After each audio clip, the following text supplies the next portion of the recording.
Hi, everyone, and welcome. We're going to be talking about business consultancy reports today, and this is primarily for students in the consultancy capstone course or the consultancy courses in the School of Business at the University of Redlands.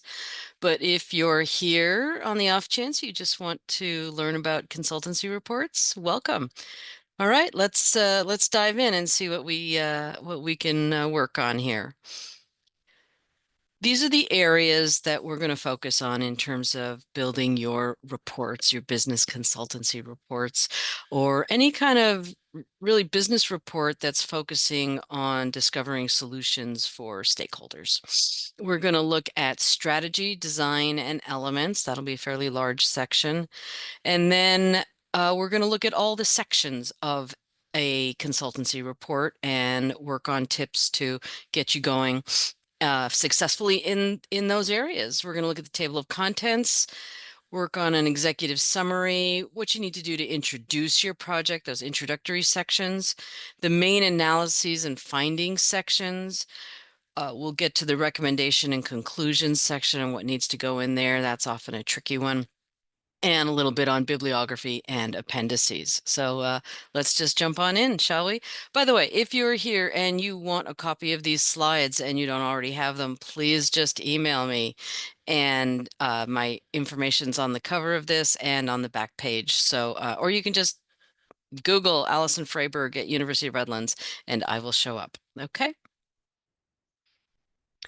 I want to first start off with, since I imagine most of you are students, you're business students, I want to talk about the difference quickly between an academic essay and a consultancy report. You need to think of these things as kind of different products. And while they may have things that overlap, they're going to do research, you're going to write good analyses, you're going to have decisions that contribute to knowledge bases. The report itself, you kind of have to get out of student mode, and that's what we're going to focus on a little bit too. You're co-creating in many ways with a consultancy client. You have a different kind of relationship. And in this course, yes, I may be your faculty supervisor, but in many ways, my job is to get out of the way, is to prepare you to do so and then get out of the way a little bit. So we want to keep that in mind as we're going through today. All right, our first section will be strategy, design, and elements. And this is the stuff you really need to think about before you start digging into your analysis, before you start doing all your research and your findings. You have to have a strategy. You have to think about the design in relation to your client and the organization you're working with. And you need to figure out what needs to be in a consultancy report, because that is going to be very different than what's in an academic research paper. Now, we're going to look at the elements of the report. We're going to have thoughts about audience and considerations about audience, because the report doesn't matter unless your client or the stakeholders read it. It's not about what you do, it's what they do with it. So we'll talk about audience a little bit. We're going to talk about design and format, very, very important.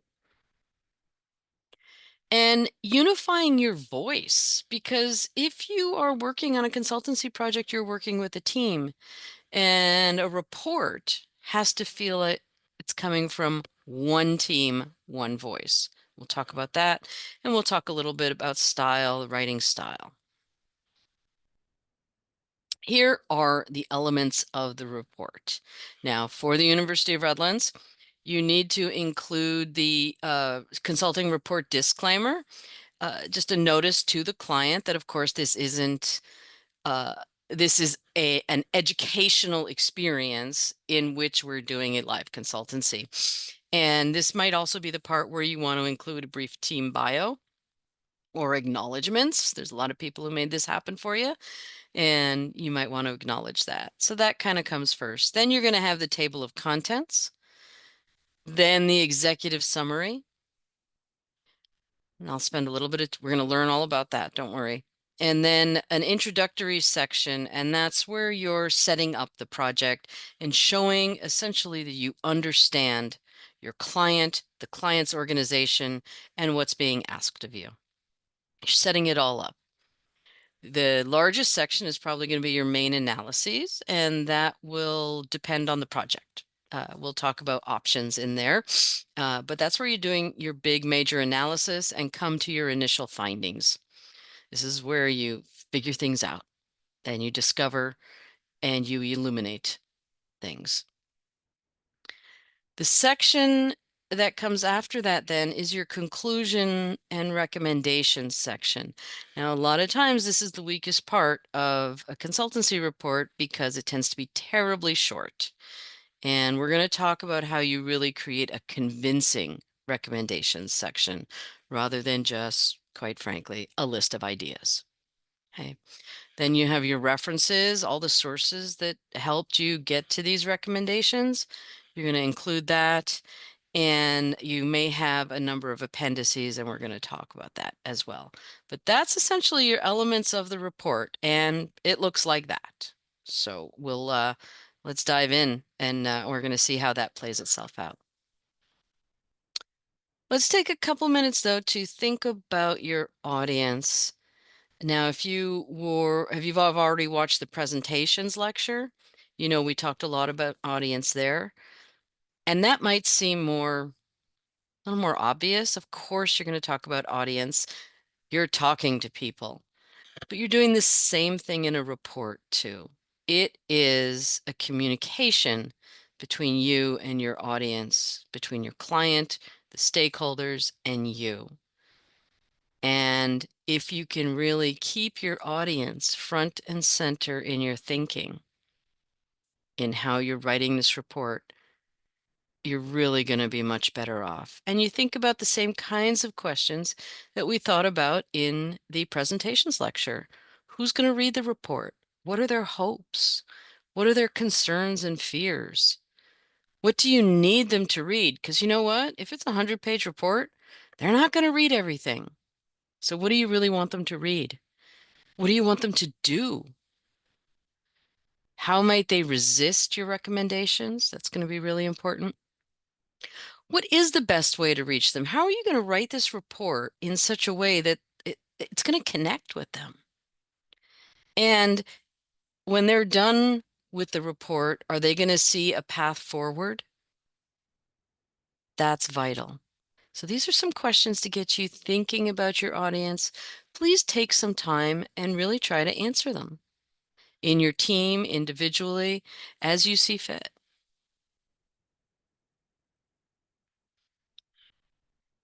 Now, design and format matters. You need to make sure these are professional looking documents. Even if you're taking the class, you are not handing in a paper. That's not what this is. And in fact, the earlier you can stop thinking about the faculty member who's grading this and start thinking about your client who wants this, you're going to be in a lot better place. Here are some things to think about when you're designing. I will say Canva is a great tool in InDesign. Very, very good tool, of course. Canva, I think, is easier to use. I can use it. I made these in Canva. So trust me, if I can do it, anybody can. But here are things you want to consider when you're trying to figure out what your report is going to look like.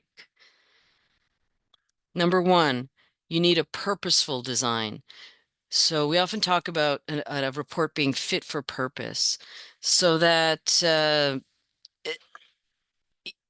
think about the organization, think about the audience. You want it to look professional, but you want it to look professional in the tone that the organization has. So the example here I have is if you're doing a project for a hip startup and everybody's got beanbag chairs and stuff like that, then you might consider a design that's a little more playful, right?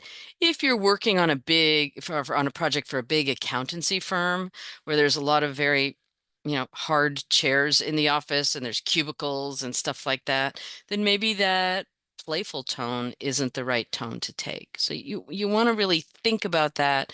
And when you're looking for templates, not just find one that looks really neat and take it because you like it, but you want to think about your audience. Got to make sure there's consistent formatting.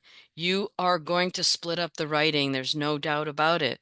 But as long as you have a template and you're working with that template and making sure everything's consistent across all the pages in design, in style, then you're okay. You want uniform fonts, colors, headings, everything needs to be aligned pretty much the same, margins.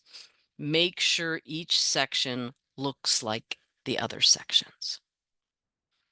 You want readable fonts, and that can be any kind of professional font, Helvetica, Georgia, Verdana, Garamond. Those are very typical ones. I think this one here is DM Sans, which is I think, a pretty nice readable font.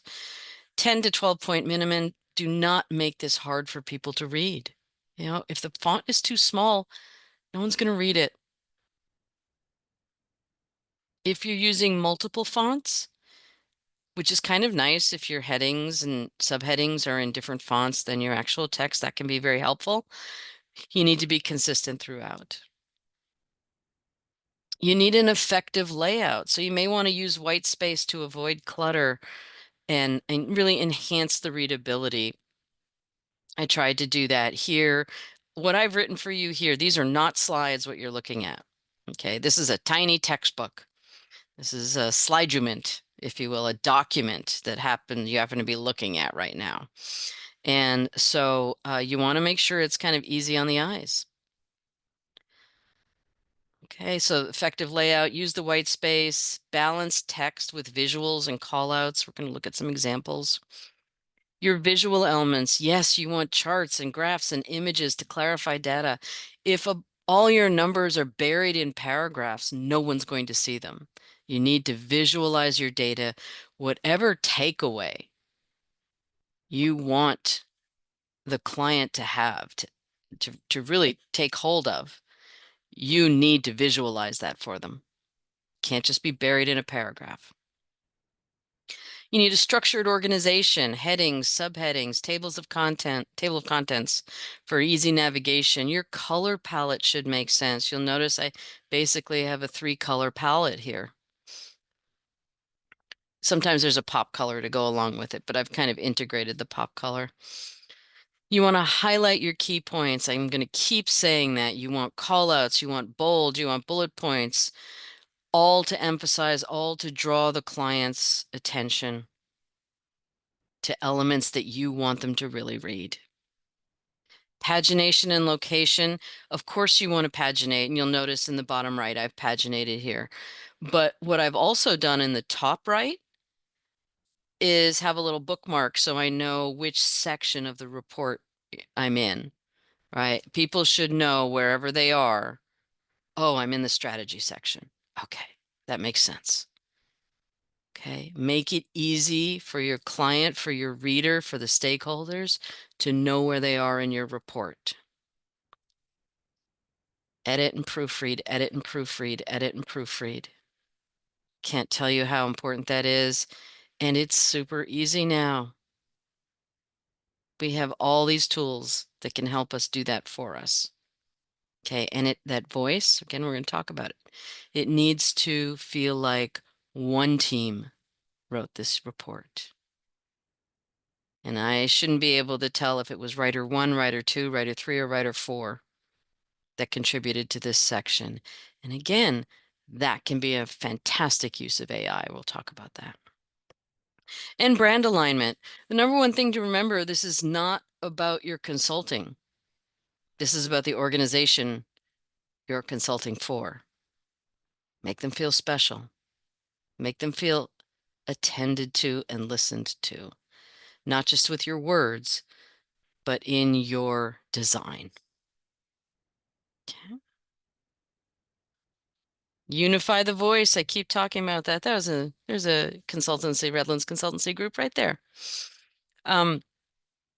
you are going to inevitably divide up the work, but you have to make that report feel like it's been written by one voice. I think this is a great use of AI. You might use Claude, or I think they pronounce it Claude, but I'm from Quebec, so I pronounce it differently. But you can actually prompt the AI to unify the voice in the sections. But there's a little information there for how to write an effective prompt for AI. And you can also see Rob Pruitt's. This is a great little piece. It's very short, and some of this information aligns with that. It's how to write AI prompts that actually work for business, and the part in the maroon there actually comes from the Pruitt piece. So go ahead and have a look at that and get practiced on how to write prompts. Not only for this project, but we're gonna have to be prompt professionals if we aren't already. Okay. Effective writing style. I'll say it once, I'll say it 1,000 times. Business writing is dreadful. It's terrible. It's full of jargon, it's abstract, it's vague, it's wordy, it's full of cliches. It's awful. Not yours, but the others. Okay. Um, what I hear all the time from students is, oh, I can't be all flowery and creative. I'm just direct and I get to the point. Well, you know what? You don't. You really don't. And most business writing doesn't because it's not precise. It gets really vague. And vague stuff means a million things to a million people. So you're not getting to the point. You're just being vague. And so you need to focus on that. And I have resources for you to do that. If we included it here, this little lecture would be 3 hours long, and we all know that's not a good way to go. So there's 3 lectures here. It's called Being Clear and Direct, How to Cut Waste, Being Clear and Direct, How to Add Meaning. So first you cut the waste, and then you add the meaning. You figure out, it's a lecture that shows you how to be precise and concise. Okay, we're striving for precision and we're striving to be concise. And it's hard to do. I know I was a little harsh a moment ago. It is hard to do. Acknowledge it that it's hard to do, and then let's get better at it. There's also issues, there's a little grammar lecture there. So all the questions you ever wanted to know about grammatical mistakes, it's in my little lecture from the Writing Lounge called Grammar Time. And it matters. So things to remember. Watch the jargon, watch the buzzwords, watch the abstractions. Usually, I'll tell you this right now, and I'm as guilty of it as anybody. When I start talking in abstractions and being very vague and bringing in the buzzwords, it's because I'm not sure of what I'm trying to say. It's because my confidence is lacking and I can't be precise. So I'm hiding behind the abstractions or the jargon. Figure out where that fear is coming from and get precise. Again, you can look at those mini lectures on how to do that.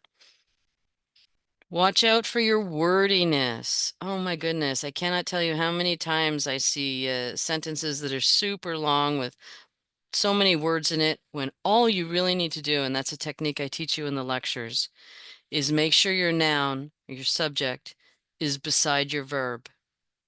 And if you do that, it forces you to cut a lot of the useless words out.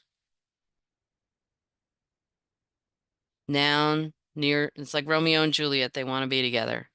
Get your noun near your verb, especially in sentences that are starting, you just know that ugh, they're just getting long and unwieldy. Find who's doing what in your sentence, put them together and see what changes. Okay.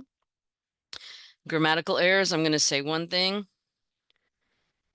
Every time your client, or stakeholders in that organization see grammatical errors, spelling errors, all just those kinds of style errors, sentence errors, you give them a chance to forget you.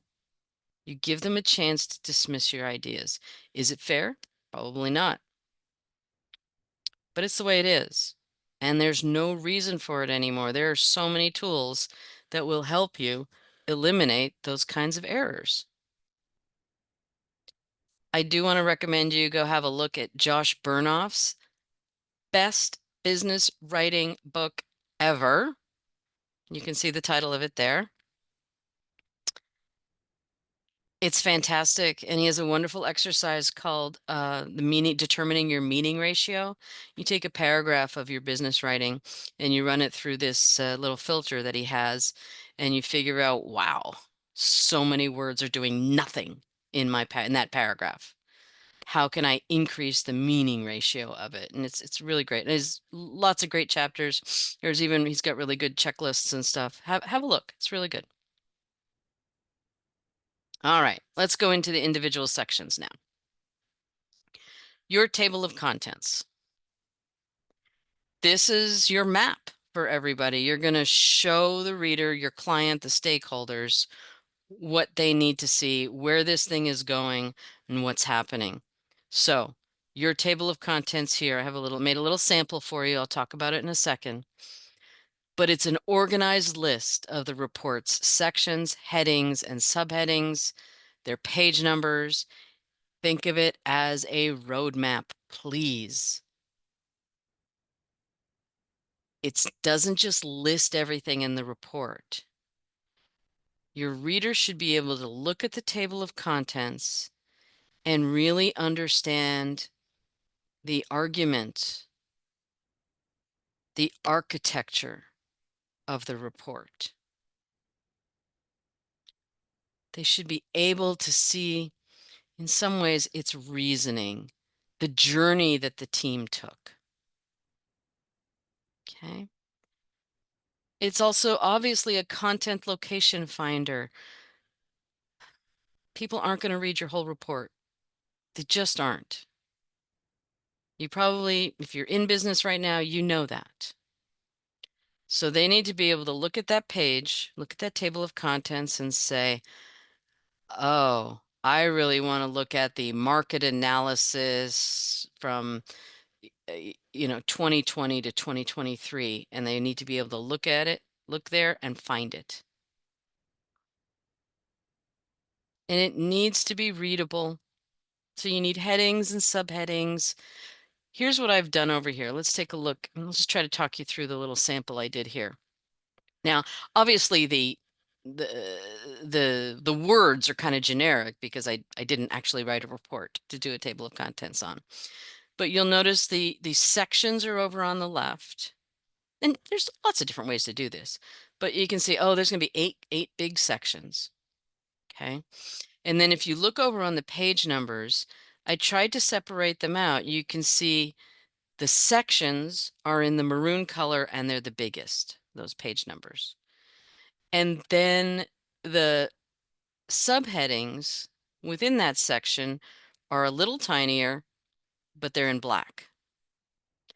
And then if there's a secondary, like a subheading, that's in gray and is even a little smaller. And you're giving people signals of digging down. The smaller that number is, the more you dig down, right? That's one way of doing it. There's all sorts of, if you go back to the presentations lecture, there was that one slide about how you can draw people's eyes to certain things with contrast or with location differences or size differences. I've chosen color and size difference to help you out a little bit here. So what we have, you see it, executive summary, introduction, the situation analyses, the conclusions, the recommendations, an action plan. I put that in there. You know that is the first thing that the client's going to go look at. And then references and appendices. So that's sort of the map. But when you look in here, the introduction, I have several sections. I have the Nifty Products Limited summary. Then I talk about the project itself, the context and the scope. And then I talk about the objectives and the deliverables of the project. That makes sense, right? 1, 2, 3. They follow each other. And then when you get the situation analyses, I just put up 3, and obviously they don't have names, but we'll talk about what those kinds of analyses can be in a little bit. But then you can't just say analysis A or marketing analysis and then have 15 pages of marketing analysis. You have to break it down. So I had 2 sub-analyses. And then the second one, there was 4, and the third one, there was 3. Obviously, the numbers are going to change depending on what you have to say. Then we get to the conclusions. And look at this. Usually what happens in a consultancy report, now the conclusions start on page 42. And what I usually see on the consultancy reports is conclusions and recommendations combined are about 2 pages. And I worry about, if I'm a client, I would worry about that, because I'm like, wow, I'm not understanding the reasoning behind their conclusions and recommendations. Obviously, this is just a list of them. You need to take people on your journey. We're going to talk about this in a little bit. So you'll notice here, I've got, now maybe I'm exaggerating a little bit for effect, but apparently I've got almost 40 pages of conclusions and recommendations. It's almost half the report. Now, it's probably not going to be half the report, but I wanted to emphasize that it shouldn't be just a couple pages. This is where your reasoning really shines. Okay. And an action plan is always a great thing to include. Clients all the time ask students that I'm working with, can you give me like 1 or 2 pages that's just an action plan, that like a map that I can look at and I can keep coming back to? I get all the ideas, I'm reading about them, but I want to see a timeline. I want to see this action plan. So I think it's really good to put in there. Your references will go in there, and then your appendices. Now, sometimes your appendices, if there's a lot of data, if you have like 200 pages of data, raw data that you think someone might really like going through at some point, just put it on a flash drive, or I'd say still put it on a flash drive. Cloud space always changes. And then there's permissions and all that kind of stuff. Maybe a Google Drive is a good idea, but you just throw it on a flash drive. They can have it. They can do what they want with it. If there's certain appendices that seem really that aren't too long and can go in the report, put them in the report. Okay. So that's table of contents. Your executive summary. This is actually a student who was on the Iceland Global Consultancy a couple of years back. This is the executive summary, is a concise section at the beginning of the report that gives it all away. It's the biggest spoiler alert there is, because you put in there all your findings, what should happen, what the recommendations are. An executive summary is not the introduction to your report. And here are some of the most common executive summary errors. And let me tell you, it's rarely that I see a really good executive summary. A lot of teams try to make it function as an introduction when it's not an introduction. It has to tell the whole story. It has to give away all the answers. Some people try to make it be an abstract, but even an abstract doesn't give away all the answers, and your executive summary has to. People need to be able to read your executive summary, and I hate to say this, instead of reading your report. A lot of times people read the executive summary, look at the action plan, and be done. You need to be prepared for that in your professional lives. I have seen executive summaries that tend to focus more on the consultancy team than the actual project. So don't do that. Give yourself a little bio section, toot your horn, make your acknowledgments, absolutely, but do not do that in the executive summary. Executive summary is not about you. A lot of times it lacks clarity, and it's either too short, a couple paragraphs, or too long, 6 or 7 pages. It's way too long.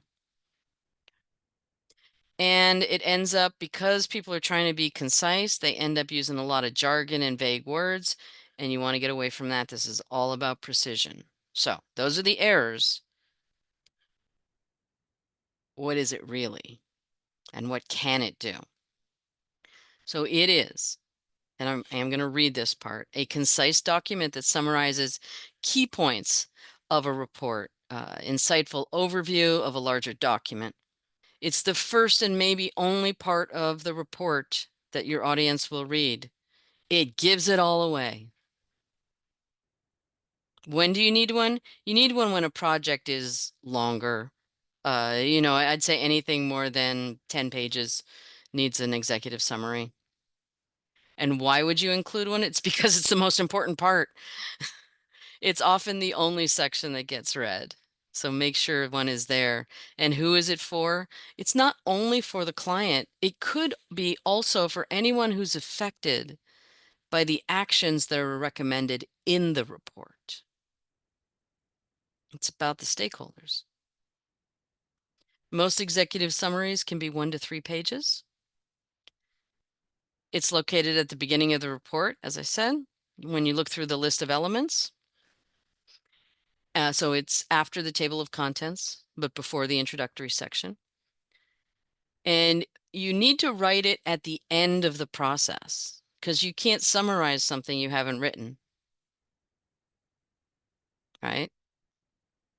And how do you style it? Use text boxes, bold, font styles, sizes, bullets, color to improve the visibility. And I'm going to look at a couple, well, I'm going to go through this part, the template, and then I'm going to show you a couple of examples of what I think are really good executive summaries. So this is the template you need to follow. Just go right through here and answer these questions. You say what the scope and the objective is. Then tell them what your findings were. Announce your recommendations and explain the value of it. What's the value, impact, costs, and implications of your recommendations? If you just follow this template, you'll have a really good 2 to 3 page executive summary. Scope and objective, findings, recommendations, value. And here are, excuse me, a couple of examples. There's a great archive at Oxford Economics for consultancy reports if you want to go have a peek. But this one's actually 4 pages. It was a very long report. But that 4th page you notice is just all visuals. So you could probably just grab that page if needed. And you'll notice what else they do. They have the sidebars for callouts for information that they want people to really focus on. And even with the text, you'll notice that there's bold within the text in case apparently 8 paragraphs is just asking too much of someone to read. They could probably read the bold parts and get the takeaways. Okay, so I like that one. Really nice. Lots of visuals. And I like this one. So this one was on economic impact of South African Airways. It was written recently. And here we have nice big blue bold call outs with the takeaways, the numbers you want people to remember. Again, they're also using bold within the text itself, and there's some subheadings in blue. That's a nice executive summary. Okay, you don't simply just want a bunch of text. That's not going to help you. In fact, in your entire report, you're not going to want a bunch of text, all text. All right, introducing the report. There are, by the way, about 30 slides to here, so we're almost there. This is the first section, right? And this is what you want in the first section. This is where you show you understand the client, you understand the project, you announce your approaches, and you give your client a chance to trust you because you demonstrate that you've heard what's gone on. So show you understand the organization. You want to state the problem or the need. You want to explain the context of the project. And that might mean what are the functional areas involved? What's the business environment and climate? How did this impact the project? You just want to get a sense of things. You need to determine the scope of the project, and that means saying not only what you are going to focus on, but what you're not going to focus on. You need to be clear about that. You need to state the objective. What are you trying to find out? What will the client know in the end? You need to identify the deliverables. Now, maybe your consultancy has a mission statement. What's your purpose, values, and overarching goals? Now, you'll notice these last two are more about your approach as the team. So what are you trying to do as the team? And last one, what's your strategic approach? How did the team tackle the problem or need? And why? So you see, this is all about getting to know each other. That's the introductory section. And that can sometimes take, 10 pages. Doesn't have to, but it can. The main analysis sections. That's where you're putting all your business acumen to the test, okay? That's when you're finding stuff out. And we are going to look at these 4 areas: the kind of research you're going to conduct, how you're going to identify segments for analysis, what should you be analyzing and why. Then we're going to look at the kinds of tools you would actually use, all that stuff you've learned in your program, your academic programs, all the stuff you may have in your professional experience. I say this a lot. If all that's in your report is kind of a bunch of common sense and you're not actually using business tools that you've learned, what kind of report is this? How insightful is it going to be? Do you think you've said anything that the client doesn't already know? Use your business tools. And another part here is you really need to illuminate your reasoning, how you got to your decisions and your findings. Okay, conducting research. If you are taking this consultancy course, you need to be able to use peer-reviewed scholarly sources. That's real research by real experts that has gone through a deep editorial vetting process. Okay, and you can do that through Armacost Library and the databases there. You also will probably want to make use of industry and trade publications and government publications. And those are available through Armacost as well. Those are different than peer-reviewed sources, but they're going to be helpful. They're going to tell you stuff about the industry you're working within. And then there's popular and current event sources, and those should be minimal, very minimal in your um, in your research, right? You want to find expert knowledge. And one thing I direct you to here is, again, a Writing Lounge mini lecture webinar on evaluating sources for credibility, and it'll really help you figure out how to use these sources. I'll tell you this right now.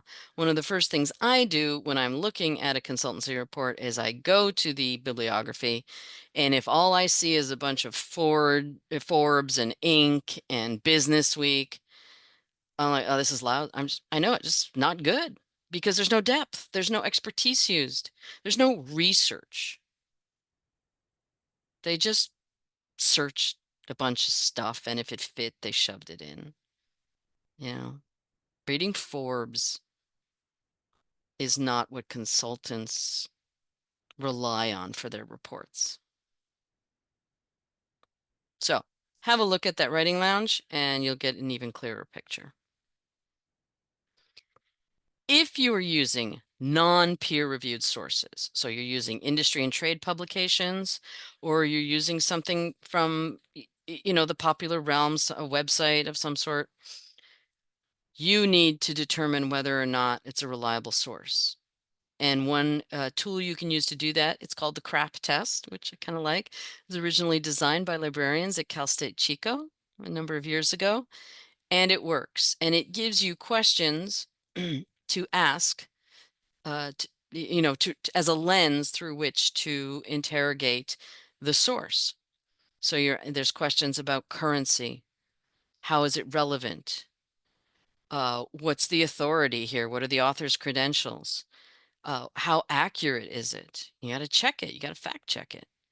And what's the purpose? I mean, was it a corporate sponsored study? Yeah, run it through that.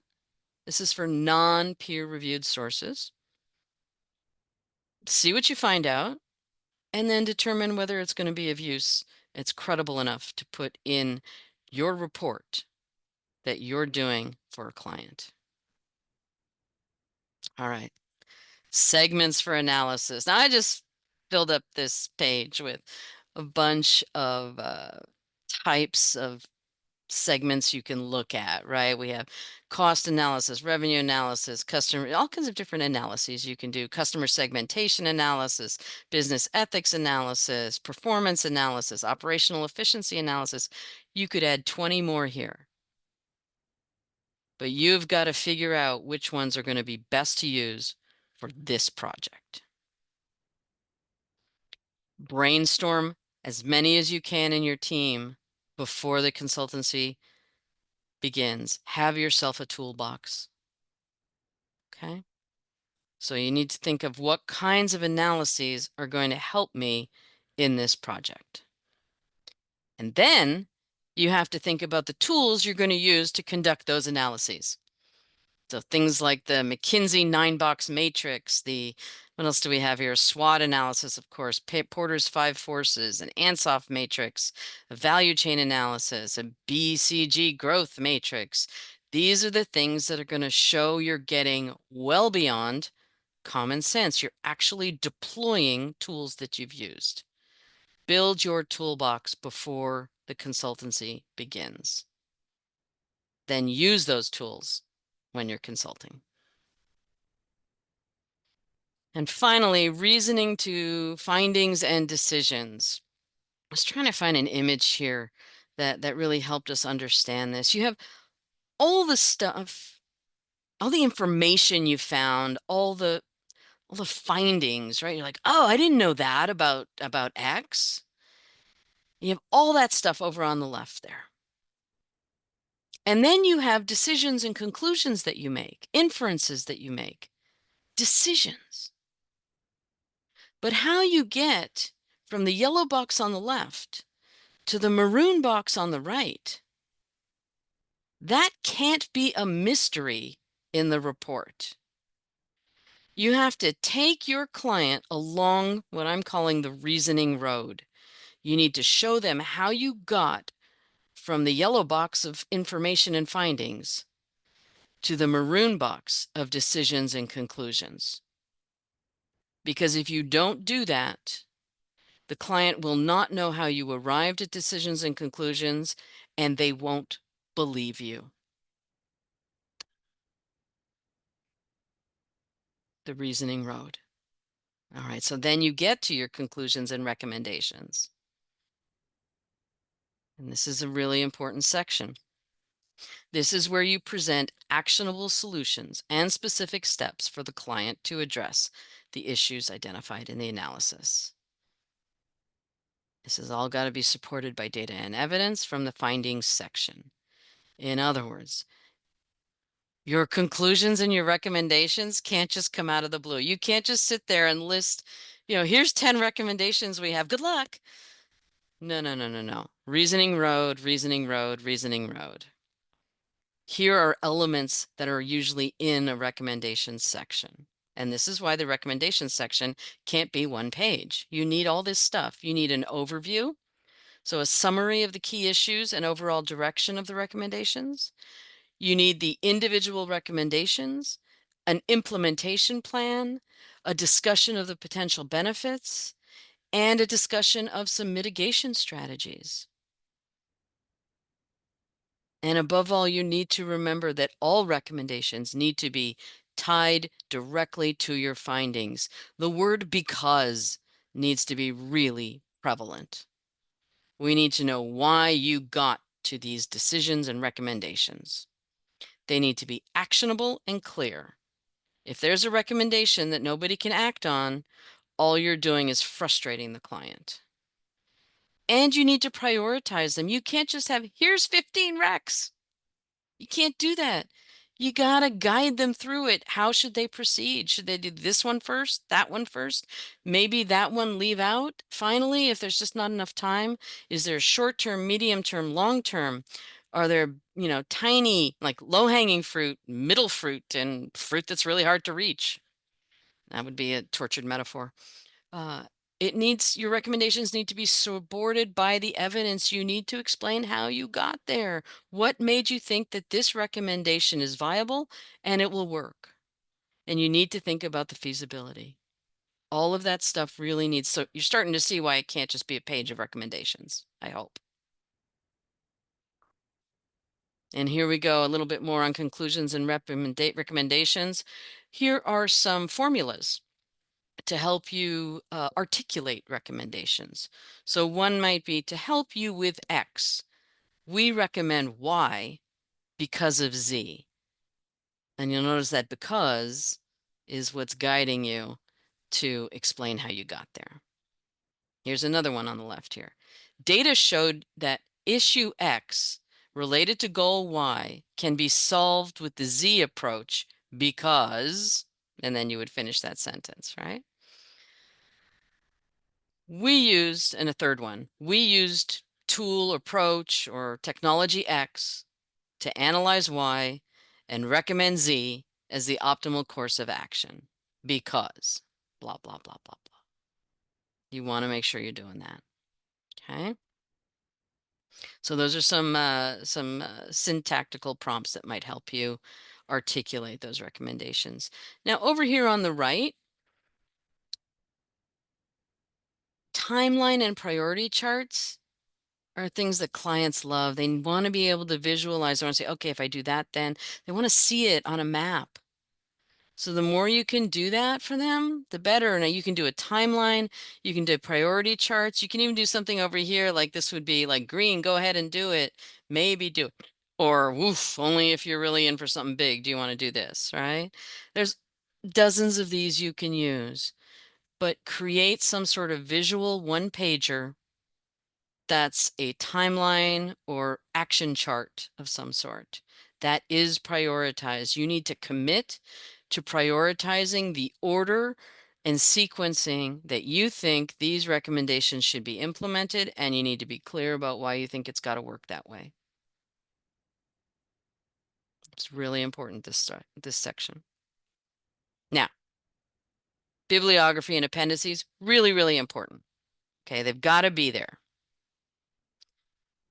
And the bibliography, every source that you've used has to show up in the bibliography. Generally, I mean, if you're doing this as a course, you're probably familiar with the APA documentation style. Just go ahead and use that. It's a great way. No matter what, you do have to use a documentation style. It doesn't have to be APA, but APA is what's often used in business. And if you want to see a little mini lecture on APA, you can go right there. And I go through all the basics for you. And just got to remember you need those sources in there. People need to be able to find these references if they want to. And your appendices, when they serve as a repository for supplementary materials that support the main content but are not essential for the primary narrative. Okay, it's raw data, it's calculations, it's extra charts, it's extended explanations. Sometimes people put their slides from their presentation, their preliminary findings presentation, in an appendix. That's helpful. So if the reader wants to get to this stuff, they can, but you can read the report without them. Okay. They should be relevant, obviously, not just, hey, here's everything I found. No. It needs to be relevant to the project and the recommendations. It needs to be clear and it needs to be accessible. And then there's a bunch of stuff about formatting there that you can read. I don't know that I've ever seen, quite frankly, a sizable consultancy report that didn't have appendices, because there's often a lot of stuff you do want to add, but doesn't need to be in the main narrative. And that brings us to the end of business consultancy reports. Now, you have this document, which really is a mini textbook, and I advise you to read through it and keep it handy as you're working on your consultancy report. But, and if you don't have it, just email me. There's my email right there, Allison_Fraberg@redlands.edu, and I'll send it on over to you as a PDF. And, but these are the major areas. We did strategy, design and element, table of contents, executive summary, introducing the project, main analyses and findings, recommendations and conclusions, and bibliography and appendices. Above all, I hope you really took to heart the notion about designing this document, about creating a very effective executive summary, and really deploying that reasoning road that I'm calling it, where you're connecting your findings to your recommendations. Okay. Thanks so much, and I'm going to look forward to reading your reports.